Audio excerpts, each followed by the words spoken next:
زبیر کی نگاہیں نادانستہ باہر کے دروازے پر مرکوز ہو کر رہ گئیں۔ ناہید آئی اور دور سے اپنے بھائی کے ساتھ ایک اجنبی کو دیکھ کر جھجکی، رکی اور چہرے پر نقاب ڈال لیا۔ ایک لمحے کے توقف کے بعد وہ آہستہ آہستہ قدم اٹھاتی ہوئی آگے بڑھی۔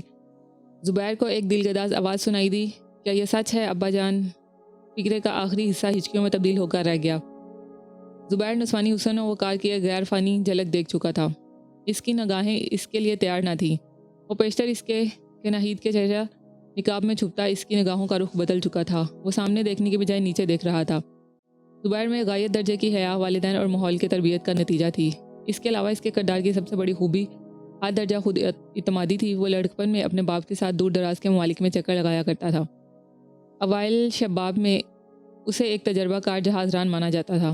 وہ دور دراز کے ممالک میں غیر اقوام کی ان شوخ و ترار لڑکیوں کو دیکھ چکا تھا جو متاثر ہونے والی نگاہوں کی تلاش میں پھرتی تھیں۔ شام اور فلسطین میں بے شمار بے باک نگاہیں اس کے مردانہ حسن کا اعتراف کر چکی تھیں، لیکن اس دور کے عام نوجوانوں کی طرح وہ نگاہیں نیچے رکھنے کا عادی تھا۔ زبیر جہاز پر سفر کے دوران دلیپ سنگھ سے ہر عرب بچے کے متعلق سوالات پوچھ کر اپنے ذہن میں ان کی خیالی تصاویریں بنا چکا تھا۔ دلیپ سنگھ سے ابو الحسن اس کے بچوں کے متعلق وہ کچھ سن چکا تھا۔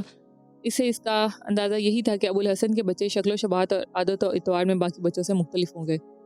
یہ اس کی دلچسپی کی پہلی وجہ تھی۔ پھر خالد کی زبانی جو کچھ اس نے سنا، اس کی دلچسپی میں اضافہ بھی ہو گیا۔ اس کے بعد جب علی ناہید کو بلانے کے لیے گیا تو سابقہ دلچسپی کے ساتھ ایک ہلکی سی خلش کا بھی اضافہ ہو گیا، لیکن اس کی دلچسپی کی سب سے بڑی وجہ یہ تھی کہ وہ اس قوم کی ایک ستم رسیدہ لڑکی تھی۔ ناہید نے پھر کہا، مجھے جواب دیجیے، کیا یہ سچ ہے؟ آپ مجھ سے کیا چھپانا چاہتے ہیں؟ میں سن چکی ہوں۔ خالد نے اٹھ کر آگے بڑھتے ہوئے جواب دیا، ناہید، تقدیر کے سامنے کسی کا بس نہیں چلتا۔ زبیر نے اسے تسلی دینے کی کوشش کرتے ہوئے کہا، مجھے افسوس ہے کہ میں آپ کے پاس کوئی خوشی کی خبر نہیں لا سکا۔ ناہید کوئی اور بات کیے بغیر مکان کی طرف چل دی اور چند قدم آہستہ اٹھانے کے بعد بھاگ کر ایک کمرے میں داخل ہو گئی۔ خالد ایک لمحے کے لیے تذبذب کی حالت میں کھڑا رہا، بالآخر زبیر کی طرف دیکھ کر بولا، میں ابھی آتا ہوں۔ خالد بھاگ کر ناہید کے کمرے میں داخل ہوا۔ ناہید بستر پر منہ کے بل بڑی ہچکیاں بھر رہی تھی۔ خالد نے پیار سے اس کا بازو پکڑ کر سر پر ہاتھ پھیرتے ہوئے کہا، ناہید، صبر سے کام لو۔